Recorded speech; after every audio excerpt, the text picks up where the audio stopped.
C'est un film foutraque, c'est un film assez bourrin, c'est un film qui a plein de défauts, en vrai, mais c'est un film qui fait du bien. Les Avengers ne peuvent pas vaincre Ultron.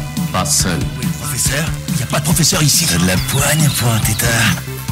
Un œil à ma nana. Alors, certes, il y a eu des scènes de panique, Ta nana. certains préjugés. Et on descend avec le lapin blanc au fond du gouffre. Eastwood. Clint Eastwood. Qu'est-ce que c'est que ce nom à la mort elle-même? Sa vie dans une école. Pourquoi vous obstinez-vous à ne pas comprendre mon action ? Bienvenue dans ce nouvel épisode de LCDS. LCDS, c'est le format critique de la nuit des sorties, où on analyse un film ou une série. Et pour ce faire, je suis, comme d'habitude, avec Al. Bonsoir Al. Bonsoir Ista, comment ça va? Ça va et toi? Ça va. Ouais? Ouais, ça va. Fait un peu moins chaud, il fait un peu froid. Moi j'aime bien le froid, donc ça me va. Non, je sais pas, là on a enchaîné pas mal. Là on a fait un des derniers épisodes sur Daredevil Born Again. Là on fait sur Sinners, voilà, on gâte les gens. C'est bien, on en fait plein et putain. Et le prochain épisode des news, va y avoir des choses à dire aussi, je pense. Tu penses? Ok. Ouais, c'est passé des trucs. Mais aujourd'hui on parle un peu de vampires, quoi. On parle de ce genre de choses, quoi. Ah ouais? J'aime bien les vampires. T'aimes bien les vampires? C'est quoi ton vampire préféré? C'est Alucard dans Hellsing. Ok, j'ai pas vu Hellsing, je connais juste de nom, je connais le générique et je connais le mec parce qu'il a une tenue rouge, je crois, il a des flingues. Oui, c'est ça. Et voilà, c'est ça. Il est stylé. Il est tellement stylé. C'est ça. Bah écoute, Sinners, voilà, on va en parler. Le peut-être seul film original qu'on aura cette année à Hollywood, peut-être pendant longtemps. Enfin, peut-être qu'il y en aura dans l'année, mais j'en vois pas. Il y a le pour petit l'instant. et... Si, il y a le petit. Ah, et c'est vrai qu'il y a le Paul Thomas Anderson qui viendra après, donc ouais. Bon, l'un des deux seuls films gros public hollywoodien qui sera cette année original, réalisé par Ryan Coogler. Ryan Coogler, c'est un homme qui fait des films sur les Noirs américains. Voilà. C'est ça. Voilà, c'est à peu près la plupart de son cinéma. Et c'est des films qui ont eu quand même un impact culturel assez fort quand même. Voilà, il a fait tous ses films avec Michael B. Jordan. Voilà, il a été révélé grâce à lui et ils sont potes depuis le début du coup. Et voilà, depuis ils font des films. Ils ont commencé avec Fruitvale Station, donc c'est le premier long métrage de Ryan Coogler, donc qui était sur quelque chose qui s'est vraiment passé sur un Noir américain qui s'est fait tuer par un policier, voilà, et je l'ai vu moi et tout pour le podcast, et c'est pas son meilleur film. C'est vrai que j'ai pas été client. Bon, après l'histoire est assez saisissante et les acteurs jouent super bien, mais je trouvais que c'était un film assez académique, quoi, pour le coup, assez ça faisait assez film de festival sur un fait divers, mais sur un événement culturel et tout, tu vois, et c'est pas le truc le plus intéressant, même si on sent quand même t'as une envie de raconter une histoire sur les Afro-Américains, quoi, tu vois. Ouais, c'est ça. Mais ces sujets sont là, quoi. C'est ça, déjà. Et après, il a fait Creed. Et t'avais bien aimé, toi, le premier Creed? Ouais, moi j'avais beaucoup aimé Creed. En plus, c'est mon entrée avec la saga Rocky. C'est le premier film de la saga Rocky que j'ai vu sur le coup. Et moi, j'avais, ça avait été une très bonne surprise. J'avais pas spécialement envie de le voir. Je l'avais regardé comme ça. Et puis, j'avais trouvé ça super. Ouais, moi je trouve que c'est un des meilleurs films de la saga. Rocky. Bon, le premier reste Rocky, mais sinon ouais, c'est même un des meilleurs legacy-sequels, puisque c'est un legacy-sequel, Creed techniquement, et c'est un des meilleurs qu'on ait eu dans la flopée de legacy-sequels nuls et inintéressants qu'on ait eu, je trouve, pour le coup. C'était extrêmement bien joué, extrêmement bien réalisé aussi, parce que faut le dire, Ryan Coogler, souvent il fait des trucs qui ont un peu de la gueule, quand même, faut le dire, et le film c'était le mieux réalisé de la saga, et les scènes de combat sont vraiment assez folles, quoi. Et même tout le rapport de Rocky qui revient 10 ans après le Rocky Balboa, etc. C'était assez, ça m'avait pris quand même pas mal émotionnellement, Creed, et c'était c'est son meilleur film avant peut-être Sinners. On garde notre avis pour plus tard, mais c'est quand même pour moi son meilleur film qu'il a fait. Je sais pas toi, mais moi je pense que quand même, je trouve ça meilleur que les deux Black Panther. Ouais. Ouais, oui, non. sur son temps, oui. Ouais, je sais pas trop. Sur le coup, j'ai pas de classement. Parce que le premier Black Panther, il est sorti. Donc, impact culturel assez fort, vu qu'il a fait 1,3 milliard. Il a fait énormément aux États-Unis, surtout pour les Noirs américains, ça a été important. D'ailleurs, c'est le premier super-héros noir des comics Marvel, il me semble, parce qu'avant, c'était que des personnages secondaires. Je crois que c'est le premier à avoir eu son vrai comics, quoi, c'est pas ça? Il y a moyen. Si, c'est possible, mais j'ai un doute avec Luke Cage, je sais pas si. C'est Luke Cage, oui, c'est vrai. Mais en tout cas, c'est un des premiers Ouais. Et voilà, ça parle de la culture afro-américaine. T'as bien aimé, toi, Black Panther? Ouais, c'est un bon film du MCU sur le coup, il est quand même très cool. Après il y a des problèmes, voilà, la fameuse bataille de fin dont tout le monde parle, qui, oui, effectivement, n'est pas très bien faite niveau CGI, effectivement, mais il y avait, c'est un des films MCU, il y a un des meilleurs méchants et tout, qui est interprété par Michael B. Jordan. Encore lui. Ouais, non, sur le coup, c'est quand même pas mal. Black Panther, c'est pas mal. Alors, moi, j'aime bien. je vais laisser ça au montage audio, mais ton chat, je sais pas ce qui lui est arrivé, mais il a craqué, le pauvre. Vérifie qu'il va bien, parce que je te jure Non, elle est à la fenêtre, elle a vu un oiseau, je crois, c'est pour ça. Ah, ok. Putain, mode, elle a envie de parler de Black Panther aussi. Mais ouais, mais moi, c'est bizarre parce que j'arrive pas à l'aimer, Black Panther, hein. En fait, j'ai vu 2 fois et chaque fois je le déteste pas, hein. Mais en fait, j'ai du mal à l'aimer autant parce qu'il a quand même certaines qualités que d'autres films du MCU n'ont pas. C'est le film, en fait, qui a le plus de personnalité, en fait, du MCU, techniquement, celui-là, parce que Ryan Coogler, il faut savoir qu'il a ramené toute son équipe, en fait, créative sur le film, à la musique, Ludwig Göransson, il me semble que c'est lui, hein. Et Ludwig Göransson, on sait que c'est l'ami de... Pour la petite anecdote, je crois qu'au lycée, ils étaient en coloc, Ludwig Göransson, Michael B. Jordan et Ryan Coogler, et c'est pour ça qu'ils font tout ensemble, en fait. C'est toujours Ludwig Göransson sur tous ses films, à la musique. Ouais, mais c'est ça, quand je dis, c'est son équipe. Donc Ludwig Göransson qui a fait aussi Oppenheimer récemment, voilà, qui a fait ces genres de musique, mais il a ramené son chef-op et tout, et évidemment ça parle de culture africaine. Ils ont fait quand même un gros travail de recherche sur les tenues, sur les décors quand même, pour coller à ça. Donc je pense que c'est un des films du MCU qui a le plus d'âme, entre guillemets, je pense, et qui a un des meilleurs méchants, je pense, avec Killmonger, qui était joué par Michael B. Jordan, qui est un des méchants les plus intéressants. Bon, qui a une fin évidemment un petit peu Disneyifiée, voilà, il faut que ce soit le gros méchant et tout ça, donc il est un peu moins gris à la fin, mais je trouve que c'est un des meilleurs méchants et c'est un truc qui marchait le plus, quoi, pour le coup, quoi. Et ouais, il y avait quelques scènes d'action qui marchaient vraiment plutôt bien, c'est un film qui est assez propre, en fait, visuellement, mais en fait il y a un gros problème technique, quoi, en fait, dans le film, comme tu l'as dit, il y a un gros problème de fond vert et tout, et le combat final, c'est vrai c'est très combat, il a été on avait appris qu'il avait été retapé 1 mois avant la sortie, quoi, qu'il avait été changé, mais c'est vrai qu'il y avait un gros problème à ce niveau-là, mais même les cascades et tout ça, je crois que c'est un des premiers films du MCU à avoir des aussi gros problèmes, je crois, de FX. Ouais, je crois que c'est un des premiers aussi marquants, quoi, aussi voyants, pour le coup, quoi, et c'est vrai que ça se sent dans le film, quoi. Ensuite, on a eu Black Panther 2, qui était marqué par la mort de Chadwick Boseman, donc l'interprète de Black Panther. Et est-ce que t'avais plutôt apprécié Black Panther 2, toi? Oui, alors on n'est pas d'accord sur ce film, mais moi j'avais plutôt apprécié sur le coup, même si je trouvais qu'il y avait des vrais problèmes avec la photo, où des fois c'était noir, on voyait rien du tout. C'est tellement noir, c'était abusé. Bah, il y a des gros problèmes techniques, en fait, sur les 2 Black Panther.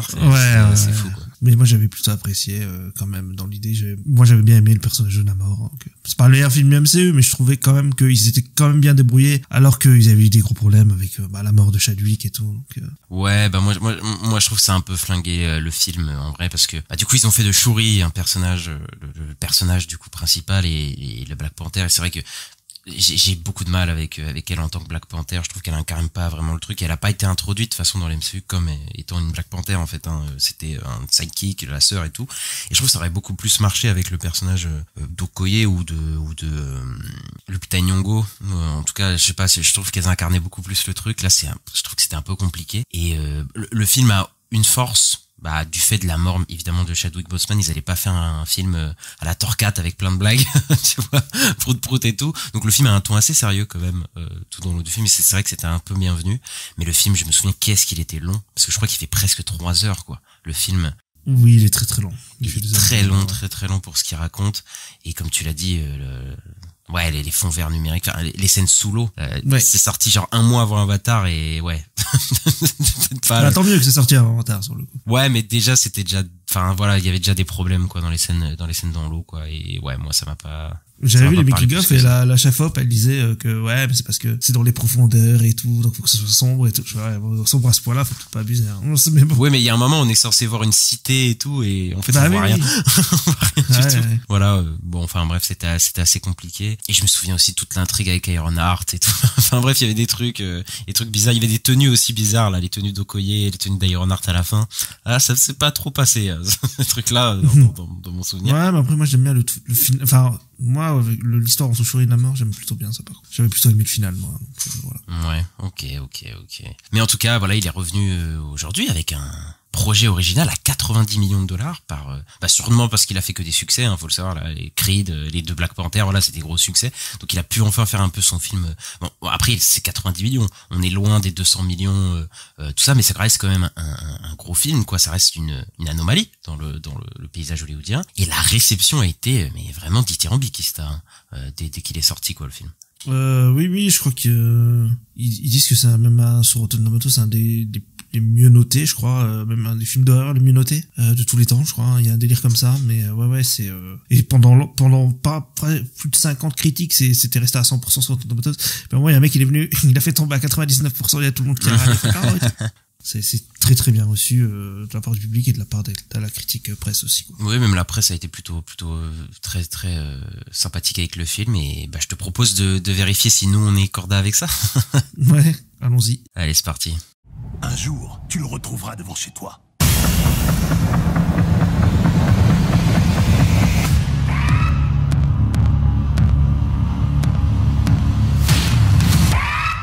Sud des États-Unis pendant la ségrégation, alors qu'ils cherchent à s'affranchir d'un lourd passé, 2 frères jumeaux reviennent dans leur ville natale pour repartir à zéro. Mais ils comprennent qu'une puissance maléfique, bien plus redoutable, guette leur retour avec impatience. Michael B. Jordan, évidemment, en double cette fois, 2 Michael B. Jordan pour le prix d'un, Ellie Steinfeld, Delroy Lindo, Jack O'Connell, Jamie Lawson, Yudmi Musaku et un tas d'autres acteurs. Et Ista, tu connais la traditionnelle question. Qu'est-ce que tu as pensé rapidement, sommairement, du film Sinners? Ouais, alors moi j'ai bien aimé le film sur le coup. Par contre, je trouve que c'est dommage que je savais déjà que c'était un film de vampire, parce qu'on avait suivi les news et tout, et dès le début on savait que c'était un film de vampire. Mais ouais, moi j'ai trouvé le film super déjà dans sa réalisation. Il est super beau. Il y a des plans que je trouve super et tout, avec les champs de coton et tout. Moi j'ai trouvé le film vraiment beau. Je pense qu'ils sont plus réussis techniquement, clairement. J'ai bien aimé les personnages. Michael B. Jordan, j'avais un peu peur entre les jumeaux de me dire est-ce que je vais réussir à reconnaître les deux et tout. Oui, ça a marché sur le coup. Donc voilà, avec Smoke et Stack, j'ai bien réussi à différencier les deux personnages. L'acteur qui commence, qui est un peu presque le perso principal du film, il est super. Petit jeune là qui débute, c'est son premier film et franchement il est excellent, je trouve, dans le rôle. Et le film il est super. J'aime bien moi la progression qu'il a, le film. Après c'est un film assez long, mais il a le réalisateur il faisait un parallèle avec la chanson One de Metallica. Et je trouve que c'était pas mal dans l'idée, parce que effectivement c'est une chanson qui commence très doucement et après il disait voilà ça part en plus mélodique et après ça part en quelque chose de plus agressif à la fin. Et c'est exactement ça le film, quoi. Et moi j'ai beaucoup aimé la structure du film et est-ce que ça raconte et tout. Et je trouve juste un peu dommage, voilà, que je savais déjà que c'était un truc de vampire, parce que je trouve qu'il y a un peu une surprise en mode ça m'a fait penser un peu à Une nuit en enfer dans l'idée, tu vois, où tu peux penser tu sais pas ce que c'est le film à la base et à la fin tu vois ça part sur un truc de vampire. Et voilà, mais moi j'ai trouvé le film super en tout cas, et il y a tous les thèmes de Ryan Coogler qui sont là sur la condition des noirs, etc. En plus c'est dans les années 30, donc c'est parfait, quoi, pour parler de ça. Et ouais, ça marche super bien, c'est un super film. Et ouais, c'est un film original, c'est un bon film d'horreur. Après c'est pas un film non plus qui m'a fait peur de fou, tu vois, mais je trouve que tout fonctionne bien. Je trouve que les jumpscares fonctionnent bien parce qu'ils sont bien placés. Bon, il n'y en a pas 500 non plus, en plus c'est fait bien. Et il y a des scènes super, notamment la scène du bal, voilà, dont tout le monde parle et qui est très très cool. Et voilà, non, c'est un super film, vraiment. Bon, on prévient direct, on va spoiler, hein, comme d'habitude. Mais là, en façon, pour parler du film, on est obligé, parce qu'il y a quand même une grosse partie, de toute façon, on est obligé pour en parler en profondeur. C'est un film foutraque, c'est un film assez bourrin, c'est un film qui a plein de défauts, en vrai, mais c'est un film qui fait du bien. C'est un film qui fait vraiment du bien, je trouve, parce que déjà, c'est un des seuls projets originaux qu'on a eu cette année. Et je m'attendais à rien, j'étais un peu surpris, en fait. Il y a vraiment des scènes, vraiment des coups de grâce, quoi, dans ce film. Malheureusement, je trouve que il y a des problèmes de rythme, il y a des problèmes de montage. En fait, il y a plein de petits problèmes dans le film que je vais pointer, mais qui gâchent pas, en vrai, l'ensemble. Je trouve que vraiment tout le rapport qu'il y a avec la musique dans le film, par exemple, où il y a vraiment des scènes vraiment qui sont virtueuses, et tu l'as dit, le film est magnifique, vraiment. Et ouais, donc du coup, je pense que après peut-être que à l'aune de pas mal de blockbusters cette année, ou même ces dernières années, c'est vrai qu'ils sont pas foufou et tout. Là, là il y a des bandes d'annonces de certains qui arrivent, on sait pas si ça va être bien. C'est vrai que quand même, il y a un vrai travail, quoi. Il y a un vrai travail sur l'image, il y a un travail sur le propos, il y a un travail sur l'ambiance. Enfin, vraiment, il a essayé de faire les choses vraiment bien. Et plus le film vieillit, plus j'en vois les défauts, mais c'est assez bizarre parce que plus je l'aime aussi. En fait, plus je l'aime quand même aussi, quoi. Donc c'est assez spécial, mais pour le coup, j'ai beaucoup aimé le film, j'ai beaucoup aimé l'ambiance, j'ai beaucoup aimé les personnages. Après, pour moi, il est loin d'être parfait. Enfin, là, le film, il y a des gens qui sont dithyrambiques dessus, etc. Je trouve quand même faut un peu se calmer, mais en même temps, je suis content que ce soit ce film-là qui soit quand même mis en avant, mis en valeur et tout ça, parce que c'est quand même dans les films hollywoodiens, c'est quand même un des meilleurs qu'on ait eu depuis un moment quand même. Faut le dire, quoi. Parce que le film commence comme un film de gangster au début, c'est-à-dire et pendant un long moment quand même, faut le dire. Et tu l'as dit, ça ressemble un peu à Une nuit en enfer. Dans le principe, c'est-à-dire qu'on démarre dans un film, dans un autre genre de film et on finit sur un film de vampire. Mais c'est pas exactement pareil pour moi, parce que dans le sens où, même si dans la trame on peut se dire que c'est un peu la même chose, c'est pas présenté pareil, parce que dans Une nuit en enfer, on sait pas du tout que ça va devenir un film de vampire. C'est-à-dire que on est dans le film a une trame, Une nuit en enfer. Il a une intrigue précise avec Quentin Tarantino, son frère, George Clooney, etc. Et ça se coupe brutalement au milieu du film. Et ça démarre sur un film d'horreur, sur un film de vampire. C'est que tu pouvais pas le nier. Alors qu'ici, déjà les bandes d'annonces montraient clairement que c'était un film de vampire. Mais du coup je me dis est-ce que ça peut gâcher le truc? Et au final ça m'a pas tant gâché le truc, puisque la première scène du film est une scène qui annonce clairement le film d'horreur à venir, quoi. C'est-à-dire que la première scène du film, c'est le jeune qui s'appelle Miles Cotton. C'est son premier film, hein, d'ailleurs. On en reparlera de lui, qui est assez impressionnant.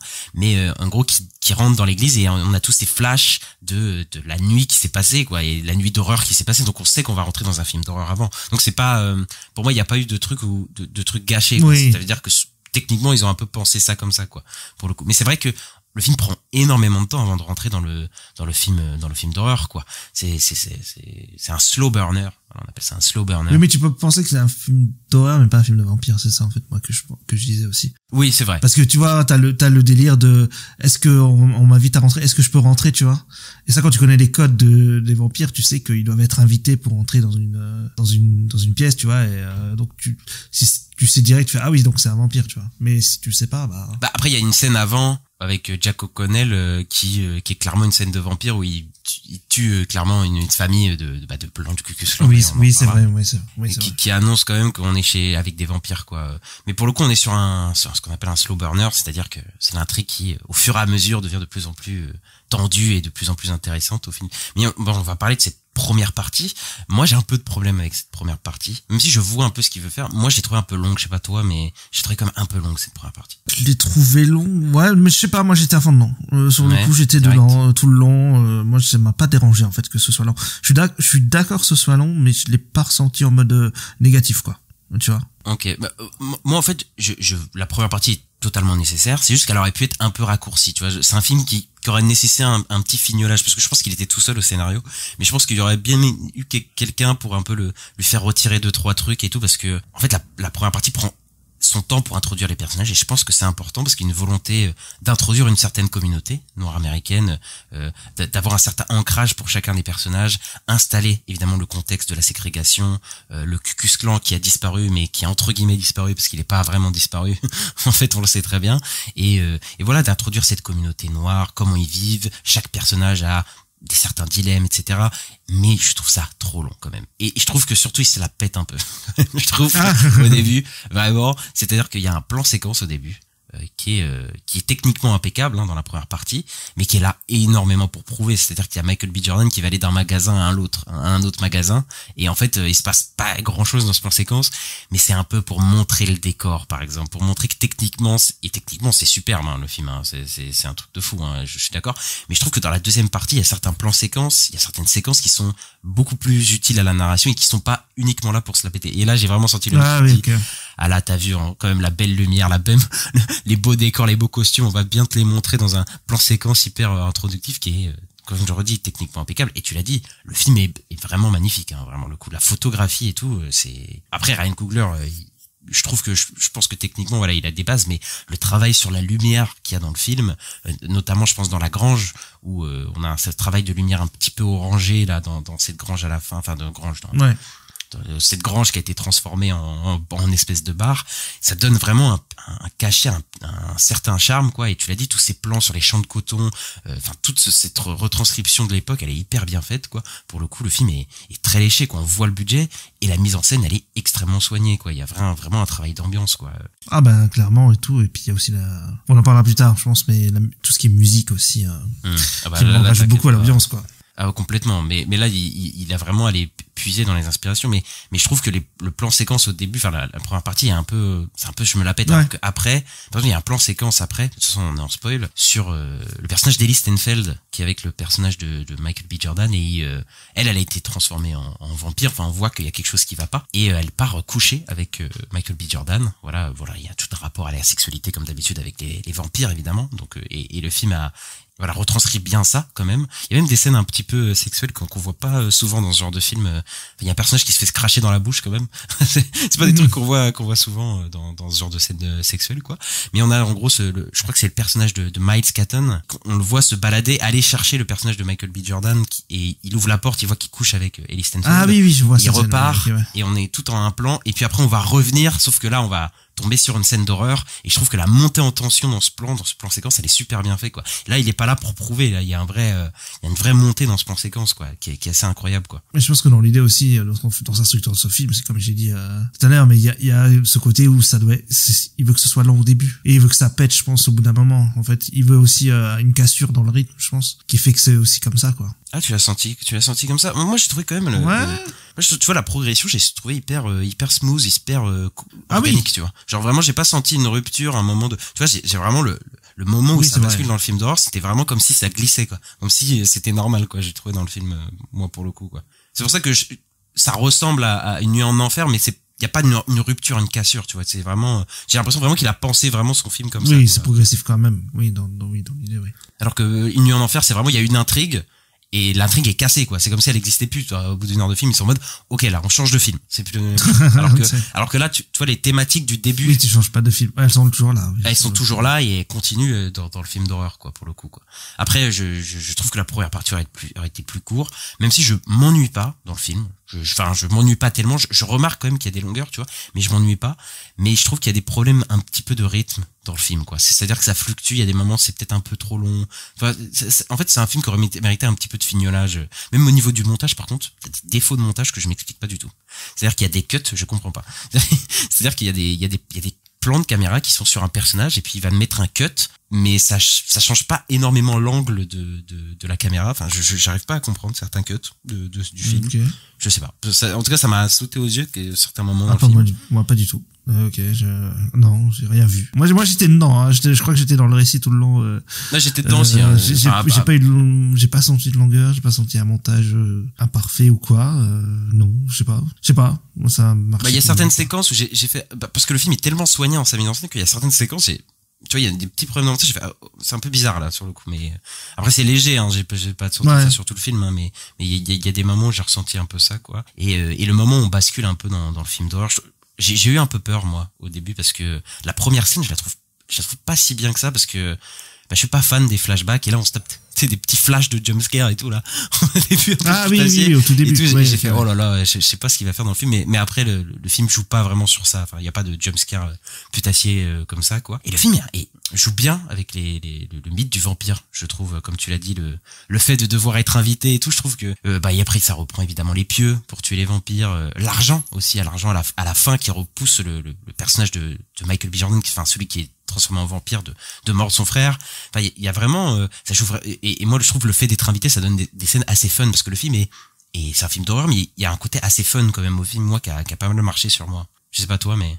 Sur le fait que à chaque fois les mecs ils disent est-ce que je peux rentrer, c'est ça? Ouais, mais même dans le ton du film, tu sais, il y a un ton un peu fun. Là je prenais l'exemple du fait de devoir rentrer, parce que ça donne, il y a le personnage de Cornbread, je crois, à un moment qui est rentré, il dit mais tu peux rentrer, pourquoi tu d'habitude tu rentres d'habitude, et tu sais, ça donne une scène qui est à la fois un peu horrifique, évidemment, parce que c'est le vampire qui va rentrer, mais je trouve qu'il y a un délire un peu fun aussi, hein, tu vois. Il y a même un peu d'humour, hein, quand même, dans le film, hein. C'est pas un film qui est vraiment full premier degré, mais je trouve que le mélange horreur et humour se marie bien dans ce film là, tu vois. Ouais, surtout que c'est pas de l'humour, on n'est pas dans Minecraft, hein. Enfin, c'est l'humour, c'est bien posé, c'est à des bons moments, c'est ouais. Il y a un personnage qui fait un peu le comic relief et j'avais peur que ça puisse le vieux, tu parles? Oui, le vieux, mais en fait il en fait pas trop, je trouve, il en fait pas tout le temps, et je trouve que les fois où il le fait, ça fait un peu mouche, mais tu sais, ça fait me penser à quoi, ce genre de film? Ça fait plus penser à Jordan Peele, en fait, dans l'approche qu'a New en Enfer, parce que on en reparlera plus tard, mais dans le propos qu'il va avoir sur les Afro-Américains, déjà, je pense que Jordan Peele aussi a fait ça par 3 reprises, mais aussi Jordan Peele, il y a toujours un côté fun et un côté ludique et humoristique dans ses films, hein, que ce soit Get Out, Us ou Nope. Il y a toujours Nope, littéralement, quand il voit le nuage au-dessus de lui, il fait Nope et il ferme la porte parce qu'il veut pas sortir. Enfin, il y a toujours moi je trouve que l'horreur et l'humour, tu vois, il y a une ligne où on peut un peu flirter avec les deux. Et je trouve que Jordan Peele, il le faisait plutôt bien dans Get Out. Et je trouve que ici, ça le fait plutôt bien aussi, quoi. Parce que les deux, quand ça se marie bien, ça se marie plutôt bien, quoi. Et je trouve que ça pourrait être un humour qui désamorce la tension et tout. Et moi, je trouve que ça a plutôt bien marché. Le comic relief, là, de personnage de Daryl Lindo, je trouve que ça a plutôt bien marché.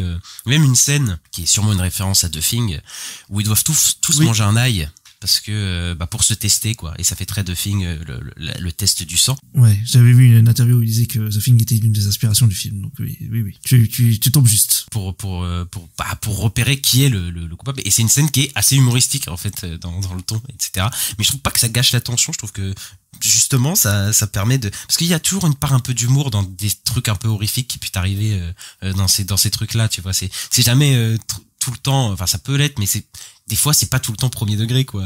Tu te fais attaquer par des vampires, je pense que pour relâcher la pression tu vas faire une blague, tu vois. Je pense qu'il y a un peu de ça. D'ail, ça doit être un peu dégueulasse, donc ouais. En plus, tu vois, voilà. Après, pour rester dans les défauts, parce que comme ça on va les évacuer, je trouve que la scène d'action finale, elle est un peu ratée. Elle est pas à la hauteur de toute la dernière partie, je trouve, qu'on a eu. Pour le coup, tu sais, la scène d'action dans la grange où ils se tabassent tous, tu vois. Je trouve que je trouve qu'elle est pas hyper bien filmée comparée au reste du film dans l'action et tout. Je trouve que c'est un peu foutraque et enfin je sais pas, des fois il y a des vampires, je sais pas qui ils attaquent. Je comprends pas par qui ils s'attaquent, qui tue quoi, c'est un peu foutraque, je trouve, pour le coup. Ouais, quand ça part peut-être en trop gros bordel et que il y a plus vraiment de focus, ouais, peut-être, ouais. Après, quand ça se focus sur certains persos, là, oui, on comprend, mais oui, je pense que je vois. Après, il y a pas beaucoup de scènes d'action, il y en a une, hein, c'est vraiment celle-là, hein, pour le coup. Après, c'est des scènes de tension plus que des scènes d'action, je trouve. Celle de la toute fin. Ah oui, celle-là, elle est bien. Ouais, trop bien, celle-là. Oui, celle-là, elle est cool. mais c'est pas la même chose, je parlais vraiment du film de vampire, quoi. Mais, du coup, pour revenir à l'analogie de Jordan Peele, c'est-à-dire que c'est un film qui parle de beaucoup de choses sur les Noirs américains. Et je vais pas avoir l'outrecuidance d'avoir tout compris au film, parce que je pense que c'est un film qui traite de beaucoup de choses, peut-être même trop de choses. Je pense qu'il y a peut-être des choses qui sont peut-être pas assez claires, mais en tout cas c'est un film qui est très dense et qui voilà, j'ai certaines interprétations sur certaines choses, notamment la musique. Quelle dinguerie la BO, quelle dinguerie cette BO. Ouais, complètement. Et puis d'ailleurs c'est marrant parce que il me semble que le blues c'est un peu un truc lié au diable et tout, hein, dans la culture oui, totalement, ouais. Afro-américaine, tout ça. Donc en fait c'est pas étonnant qu'il ait pris ce genre de musique pour aller avec les vampires, tout ça. Même si après il y a la fameuse scène dont je parlais où on voit des espèces d'esprits et l'esprit du passé, de l'avenir et qui est super. Où on voit un peu toute la culture afro-américaine en fait, hein, sur le coup. C'est ça, ouais. On voit le DJ, on voit même un espèce de Jimi Hendrix, on voit plein de choses et ça rend vraiment hommage à tout ce qui est la culture afro-américaine et c'est vraiment dans les thèmes de Ryan Coogler, quoi, là, sur le coup. Ouais, moi j'adore la BO du film, elle est enfin Judith Goranson, voilà, à chaque fois on en parle, mais ouais, enfin il est bon, hein, à chaque fois il y a ce mix de blues et de guitare électrique, enfin voilà, toute la musique noire américaine qui est condensée dans une BO qui est, enfin moi je trouve superbe. Et de toute façon Ryan Coogler, il a toujours un rapport avec la musique, hein. Dans Creed il faisait ça déjà, je trouve que la musique de Creed elle était déjà incroyable, mais même dans Black Panther et toutes les sonorités. Et effectivement cette scène de danse elle est virtuose, enfin c'est vraiment une des meilleures scènes que j'aurais vu cette année, je pense, ce plan séquence où d'un coup de guitare on passe des fantômes du passé, du présent, du futur, et effectivement ça parle de la culture noire américaine de l'époque à maintenant, quoi. C'est vraiment il y a tout un rapport avec la spiritualité, à la religion, la musique qui était symbole aussi de libération pour certains noirs américains, quoi. Et en un plan séquence incroyable où il brise un peu le 4e mur dans un sens où voilà toute la culture américaine, noire américaine se concentre. moi j'ai trouvé ça assez beau, quoi. Surtout que, comme tu l'as dit, le blues, effectivement, ça s'abrique bien à cette histoire, puisque c'est la musique des Noirs américains par excellence, hein, durant surtout la ségrégation. Effectivement, c'est lié au diable, parce que c'était vu comme une musique, la musique du diable, hein, pour le coup, parce que il y avait le fait aussi qu'ils dansaient les Noirs beaucoup dessus. Je sais que j'avais vu un truc sur les Beatles, ils disaient les Noirs étaient mal vus parce qu'ils dansaient, tu sais. Bien sûr. Je veux dire, à l'époque de cette Amérique blanche un peu complètement raciste, je dirais un peu raciste. Mais en plus, dans le sud des États-Unis, c'était vu évidemment quand une musique du diable. Il y a d'ailleurs un bluesman, je sais pas si ça se dit. Ça se dit, je crois. Ok, c'est Robert Johnson. C'est une figure que moi j'ai étudiée en musique à l'époque au collège, qui est un bluesman hyper connu. Et je pense que c'est ça aussi que ça s'inspire, qui était connu comme étant, je crois que l'histoire c'est qu'il était nul à la musique et qu'il est parti pendant des années, il est revenu et c'est devenu un des meilleurs bluesman de tous les temps, et on dit qu'il a pactisé avec le diable en gros pour pouvoir être le meilleur guitariste. Et donc déjà le blues est lié à un certain folklore d'horreur en fait. Donc déjà de base c'était une bonne idée d'utiliser cette musique là pour parler de ça, quoi, en fait, pour mêler le mythe du vampire et évidemment l'histoire afro-américaine, quoi. Et cette scène de danse, d'ailleurs, qui est le pivot du film, puisque c'est cette scène de danse qui va amener les personnages dans le fantastique. C'est ça. Et elle amène le film dans le fantastique, quoi. On a tous ces fantômes qui viennent de tous le passé, le présent, et puis ça appelle le vampire, quoi. C'est la musique et là, on est dans un symbolisme et dans une manière de représenter les vampires que j'avais jamais vu avant. C'est-à-dire que c'est une forme, le vampire, c'est le symbole de l'appropriation culturelle, en fait. C'est littéralement ça, quoi. C'est-à-dire que la musique, la culture noire, qui veut être accaparée par des blancs racistes, à cette époque. Donc, il faut savoir que là, c'est un vampire blanc, qui va d'ailleurs, en plus, les premiers vampirisés, c'est des blancs. C'est des blancs du Ku Klux Klan. On est déjà dans un certain rapport. Mais il veut littéralement vampiriser la culture afro-américaine, quoi. C'est-à-dire que là, pour le coup, le mot vampiriser, il a jamais été aussi bien utilisé. Et je crois que j'avais jamais vu les vampires représentés comme ça au cinéma, quoi. Et d'ailleurs, ces symboles d'appropriation culturelle, les vampires dans cette version, en tout cas de cette histoire, ils fonctionnent en ruche.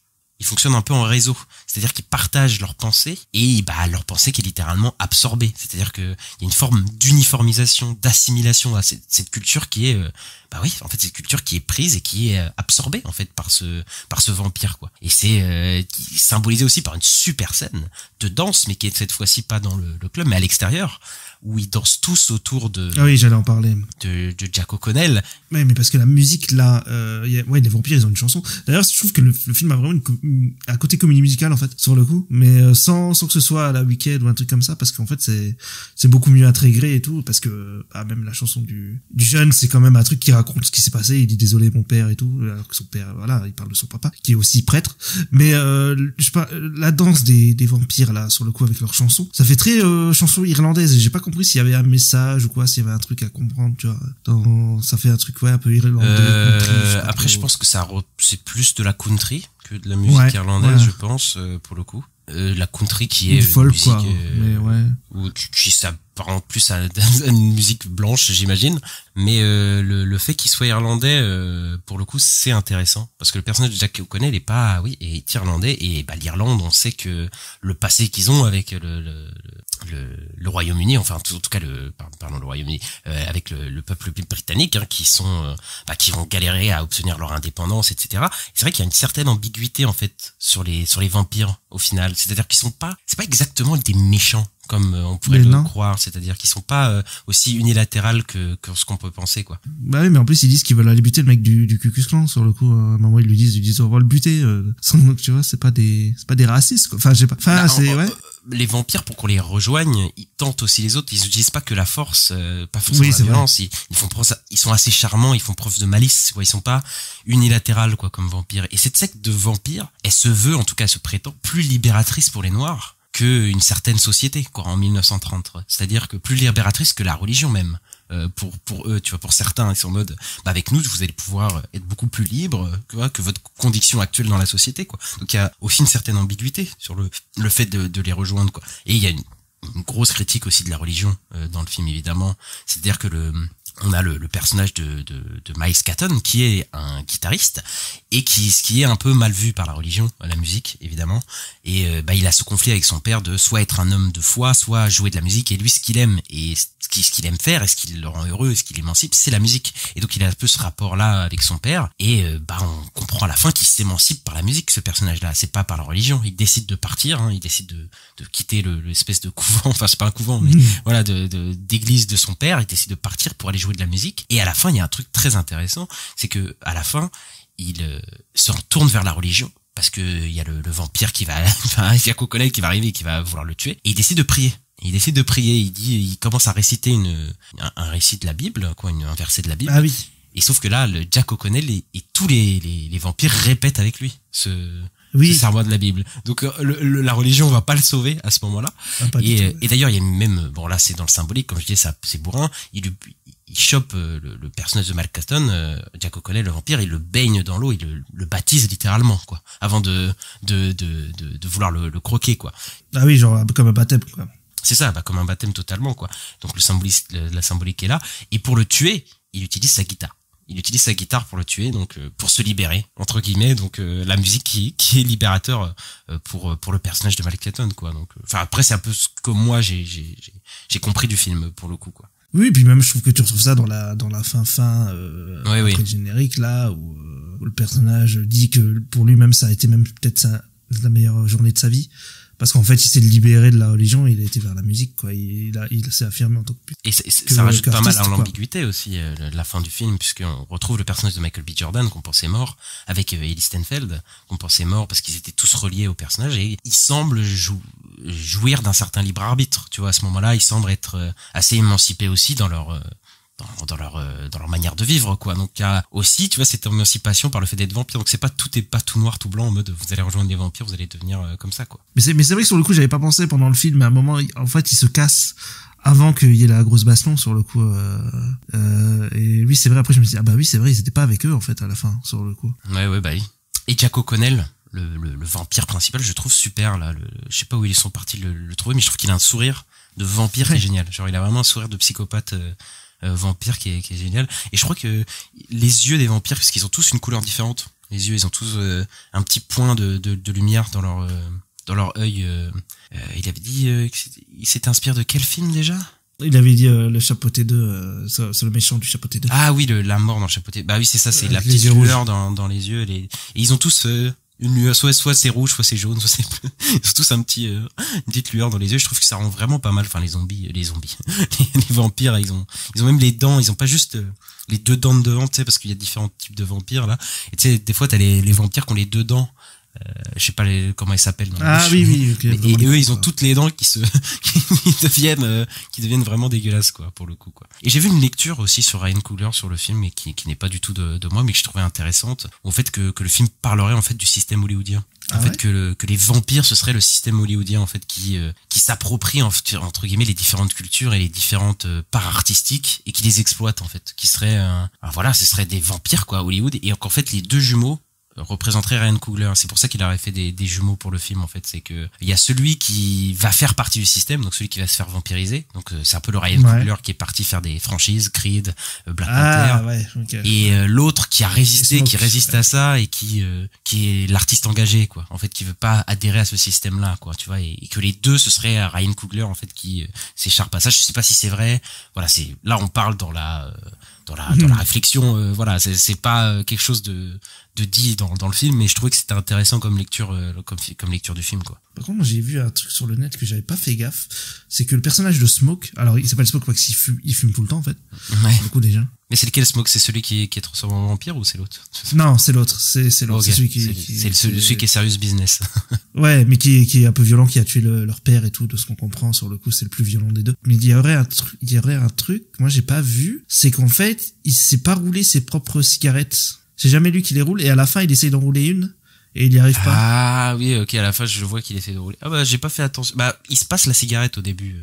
il se passe un truc à fumer, donc ouais, peut-être il y a ça. J'ai pas la symbolique derrière ça. Ouais, je pense que c'est son frère qui l'a fait, tu vois, c'est Stack quoi qui l'a fait, et ouais, sur le coup j'avais pas fait gaffe. Mais c'est bien fait, je trouve, dans les jumeaux, et je trouve que les deux persos sont, en vrai, on arrive bien à les différencier quand même. Bah, même je trouve que la plupart des persos sont plutôt assez marquants, plutôt bons, quoi. Et surtout, il y a une superbe alchimie entre tous. C'est-à-dire qu'ils ont un groupe, et on y croit, quoi. Ils ont tous un passif, on sent que c'est vraiment une vraie communauté. Et ils ont tous une particularité, un dilemme, que ce soit le vieux avec sa guitare qui joue encore dans la rue, le jeune, voilà, ils ont tous Hailey Steinfeld et la femme aussi de Smoke. Alors, c'est l'ex-femme de Smoke aussi. Il y a tout un univers, quoi. Ils ont tous des traumas, etc. Mais bon, voilà, je vais revenir peut-être un peu aux défauts. Enfin, c'est pas un défaut de fou, mais c'est-à-dire que là, je me pose la question. Est-ce que c'était nécessaire que Michael B. Jordan interprète les deux rôles? Ah oui. Je pense que c'est un délire d'acteur. Je pense que c'est un délire d'acteur. Un peu...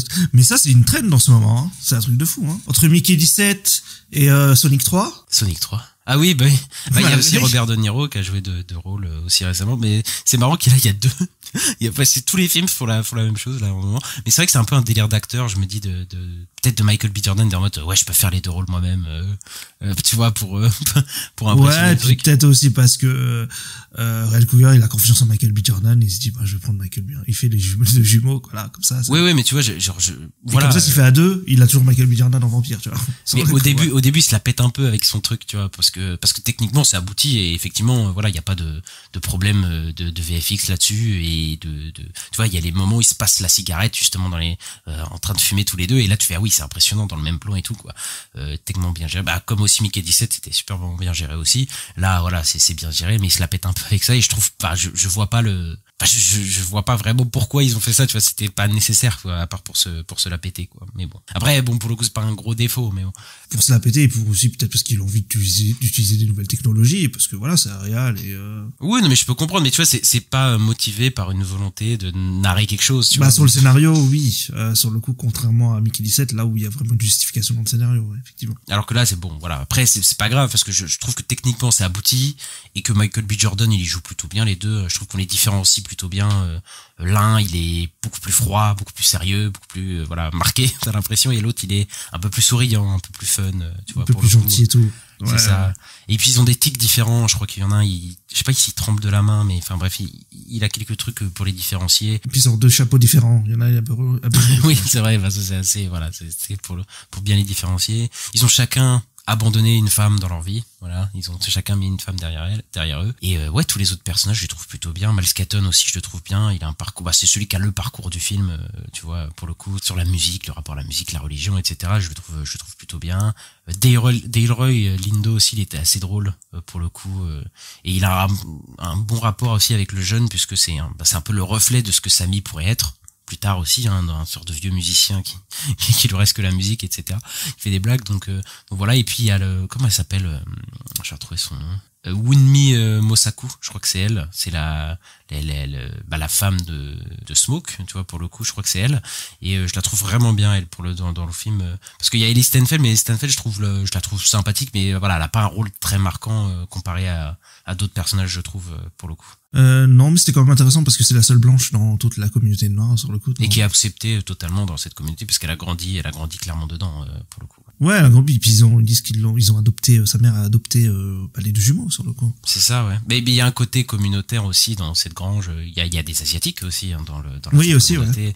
Qui a un peu un côté multi-religion, multi-culturel, voilà, pour le coup.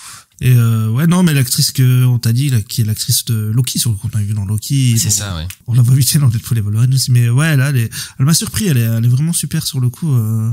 Là, c'est peut-être son meilleur rôle. En tout cas, je trouve que c'est là où elle m'a le plus ah oui, complètement. Captivé, ouais, clairement. Ouais, pour le coup. Bah là, il y a vraiment un truc triste et tout qui joue entre eux et jusqu'à la fin, quoi. Voilà. Et bah voilà, peut-être t'as quelque chose à rajouter sur le film. Je pense qu'il y a plein d'autres choses qu'on n'a pas vues dans le film, oui. D'interprétation et de choses à dire, je pense, sur le film. Mais nous, c'est un peu là. Voilà, nous on retiendra quand même que c'est un. Ouais, à chaque fois on se plaignait là au cinéma là sur le coup. À chaque fois on faisait des critiques sur des films qui étaient pas les meilleurs films du monde là en ce moment là. C'était grave. Et après Blanche-Neige, après Minecraft et tout ça, c'était assez compliqué. Là pour le coup, il y a quand même une bonne proposition et plutôt un bon film, quoi. Voilà, pour le coup. Ouais. Après, on va voir, il a un bon démarrage au box-office, mais je sais pas s'il va tenir. Bah, il coûte assez cher, hein. Il coûte assez cher pour le coup. Après, je pense pas qu'il va baisser de fou, hein. Enfin, vu les retours, le bouche à oreille, etc. Il y a moyen qu'il baisse pas non plus d'un en deuxième semaine, quoi. Après, faudra voir. Mais, ouais, on espère qu'il va atteindre les 200 millions, un truc comme ça, quoi. Et moi, je pense que tu sais ce qu'il a voulu faire, du coup, là. Il a dit, voilà, je vais faire un film vampire, embauchez-moi pour faire Blade, s'il vous plaît. Bah, c'est vrai que c'est le meilleur film Blade qu'on ait eu depuis Blade 2, techniquement. Oui, c'est vrai. Non, bah, je pense pas qu'il va faire Blade, je pense qu'il va faire Black Panther 3. C'est tout. Je pense qu'il va. Je crois aussi. Il va faire X-Files, mais c'est autre chose. Bah, il va produire une série, je crois, c'est ça, X-Files. Ok, bah voilà, c'est fini pour cette semaine. La semaine d'après, bah on a 2 films potentiels, on sait pas exactement lesquels on va faire encore. On est un peu dubitatif, soit on fera Until Dawn, soit on fera Ravage, le nouveau film de Gareth Evans, celui qui a fait The Raid sur Netflix avec l'ancien Tom Hardy, voilà, pas le nouveau, voilà, l'ancien on le préfère. Et ben on espère que vous avez aimé cet épisode. N'hésitez pas à mettre le petit pouce en l'air, les 5 étoiles sur les plateformes qui le permettent. Voilà, on est disponible un petit peu partout. De toute façon, on a tous les liens dans la description, Acast, Apple Podcast, Podcast Addict, Spotify, Deezer, Google Podcast. Et voilà, on se retrouve très bientôt. N'hésitez pas à nous suivre sur les réseaux sociaux, @la nuit des sorties, sur Blue Sky, X, Twitter, Instagram, TikTok, YouTube, on est partout. Et on se retrouve très bientôt ici pour parler des news. Oui, à bientôt. Allez, ciao. Ciao.